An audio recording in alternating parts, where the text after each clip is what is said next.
The assassination of President Abraham Lincoln remains one of the most shocking events in American history. While many know the basic facts, John Wilkes Booth, Ford's Theater, A Nation in Mourning, a deeper, more sinister layer to the story exists. This is the story of a conspiracy, a plot involving not just Booth, but a network of individuals driven by hate and desperation. The conspiracy surrounding Lincoln's assassination wasn't merely about taking the life of one man. It was a desperate attempt to decapitate the Union, throwing the government into chaos. The conspirators, fueled by a fervent belief in the Confederate cause, sought to avenge the South's defeat and reignite the flames of war. Their target, not just Lincoln, but key figures in his administration, including Vice President Andrew Johnson and Secretary of State William Seward. The plan, hatched in the shadows of a defeated Confederacy, was audacious and chilling. This is the story of that conspiracy, the men who orchestrated it, and the enduring impact it had on a nation struggling to heal. John Wilkes Booth, the man who would forever be etched in history as Lincoln's assassin, was no stranger to the stage. A renowned actor from a prominent theatrical family, Booth enjoyed fame and admiration. But beneath the veneer of charm and charisma lurked a fervent Confederate sympathizer, deeply troubled by the South's impending defeat. The Civil War had stirred within Booth a potent cocktail of anger, resentment, and despair. He saw Lincoln as a tyrant, a man responsible for the South's suffering and the destruction of a way of life he held dear. As Union victories mounted and the Confederacy crumbled, Booth's frustration metastasized into a deadly obsession. He began to see himself as an instrument of destiny, chosen to right the wrongs inflicted upon his beloved South. Together, they would form the core of a conspiracy that would shake the nation to its core. George Atzerodt, a German immigrant and Confederate sympathizer, was a man adrift, caught in the undertow of a cause he barely understood. A skilled carriage painter by trade, Atzerodt was more comfortable in the shadows, a follower rather than a leader. Yet he too was drawn into Booth's web of intrigue, his desperation and gullibility making him an easy target. Booth, the charismatic leader of the group, recognized the potential in each of these men. He played on their fears and prejudices, fanning the flames of their anger and resentment. They were, in essence, pawns in his deadly game, blinded by their loyalty and driven by forces they barely understood. The plan, hatched in hushed tones and secret meetings, was as audacious as it was desperate. Booth would assassinate Lincoln at Ford's Theater, while Powell would target Secretary of State Seward, and Atzerodt would kill Vice President Johnson. Their goal was to create chaos, to decapitate the Union government and throw the nation back into turmoil. The evening of April 14, 1865, dawned with an unsettling stillness over Washington City. For President Lincoln, weary from 4 years of conflict, the evening promised a respite, a chance to enjoy a performance at Ford's Theater with his wife Mary. Unaware of the danger lurking in the shadows, the Lincolns arrived at the theater. Their presence met with thunderous applause. The play, Our American Cousin, a light-hearted comedy, provided a welcome distraction from the weight of the world. In the presidential box, adorned with the American flag, Lincoln settled into his rocking chair, a sense of normalcy settling over him. Meanwhile, John Wilkes Booth, his face flushed with a potent mixture of alcohol and resolve, paced nervously in the wings. He had meticulously planned his entry, choosing a moment in the play when laughter would mask the sound of gunfire. As the laughter reached a crescendo, Booth, his hand trembling slightly, drew his .44 caliber Derringer and approached the presidential box. A single gunshot rang out, shattering the laughter and plunging the theater into chaos. Panic seized the theater. Screams echoed through the gaslit hall as people scrambled for the exits, desperate to escape the carnage. In the presidential box, Mary Lincoln cradled her dying husband, her cries of anguish piercing the pandemonium. A young doctor, Charles Leal, rushed to Lincoln's aid, but it was immediately clear that the wound was mortal. News of the assassination spread like wildfire through the stunned capital. Church bells tolled mournfully as people poured into the streets, their faces etched with disbelief and grief. The nation, still reeling from the wounds of war, struggled to comprehend the enormity of the loss. Lincoln, the man who had guided them through their darkest hour, was gone.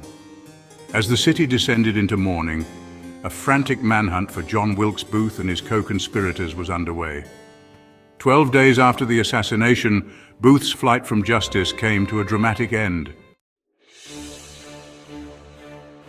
The nation, hungry for answers and justice, watched with bated breath as the trial of the Lincoln Assassination Conspirators unfolded in the summer of 1865. The trial, held in a heavily guarded military courtroom, captivated the nation, its every twist and turn chronicled in newspapers across the country. The prosecution, led by Judge Advocate General Joseph Holt, presented a compelling case, arguing that the assassination was part of a wider conspiracy to overthrow the government. The 8 defendants, Mary Surratt, Lewis Powell, David Herold, George Atzerodt, Samuel Arnold, Michael O'Loughlin, Edmund Spangler, and Samuel Mudd, faced a range of charges, including conspiracy, murder, and aiding and abetting the assassination. Despite their lawyers' best efforts, the jury found all 8 defendants guilty. Mary Surratt, the owner of the boarding house where Booth and his accomplices met, became the first woman in American history to be executed by the federal government. Lewis Powell, David Herold, and George Atzerodt were also sentenced to death by hanging. The trial and punishment of the Lincoln conspirators served as a catharsis for a grieving nation. In the aftermath of the trial, the full scope of the conspiracy began to unravel. Investigators pieced together a complex web of connections, uncovering secret meetings, coded messages, and a network of safe houses used by Booth and his co-conspirators. The deeper they dug, the more they realized that the assassination was not merely the act of a lone madman, but a carefully planned operation with its roots deep in the Confederacy. Evidence emerged suggesting that Confederate agents had been in contact with Booth and may have even provided him with financial and logistical support. Some historians believe that Confederate President Jefferson Davis himself may have been aware of the plot, although no conclusive evidence has ever been found. The extent of Confederate involvement remains a subject of debate among historians to this day. Driven by a toxic mix of racism, anger, and despair, they sought to avenge the South's defeat and perpetuate the institution of slavery. By killing him, they hoped to throw the Union into chaos and keep their twisted dream of a slave-holding South alive. The assassination of Abraham Lincoln cast a long shadow over the United States, serving as a tragic reminder of the deep divisions that had fueled the Civil War. Even as the nation mourned its fallen leader, the wounds of war remained, festering beneath the surface of a fragile peace. The process of reconciliation and reconstruction would prove to be long and arduous, marked by both progress and setbacks. The South, devastated by the war and struggling to come to terms with its defeat, faced an uncertain future. The abolition of slavery, while a monumental victory for human rights, left a void in the South's social and economic fabric. The task of rebuilding the South, both physically and emotionally, would fall on the shoulders of a generation still grappling with the trauma of conflict. In the North, victory was tempered by the sobering realization that the fight for equality was far from over. The legacy of the Civil War continues to shape American society to this day. Conspiracy theories have a long and storied history, often emerging in the wake of traumatic events like the Lincoln assassination. These alternative narratives, often fueled by speculation, rumor, and a distrust of official accounts, offer a sense of order in a chaotic world. The Lincoln assassination, with its cast of characters, shadowy motives, and unanswered questions, has proven to be fertile ground for conspiracy theorists. Over the years, countless theories have emerged, each offering a unique interpretation of the events surrounding Lincoln's death. Some theories implicate the Confederate government, while others point to secret societies or even Mary Todd Lincoln herself. While most of these theories lack credible evidence, they persist nonetheless, fueled by a human desire to find meaning in tragedy. The allure of conspiracy lies in its ability to tap into our deepest fears and anxieties, offering simple explanations for complex events. The enduring fascination with the Lincoln Assassination Conspiracy speaks to the power of these alternative narratives. The assassination of Abraham Lincoln remains a pivotal moment in American history, a tragedy that continues to resonate today. While the basic facts of the case are well established, the full story, with its complex web of motives, conspiracies, and unanswered questions, continues to fascinate and intrigue. The search for truth, for a deeper understanding of the events that unfolded on that fateful night in April 1865, is an ongoing process.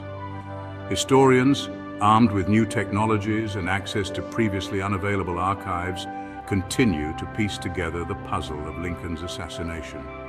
They pore over old documents, analyze forensic evidence, and debate the interpretations of key events. Each new discovery, each fresh perspective brings us closer to a more complete understanding of this pivotal moment in American history.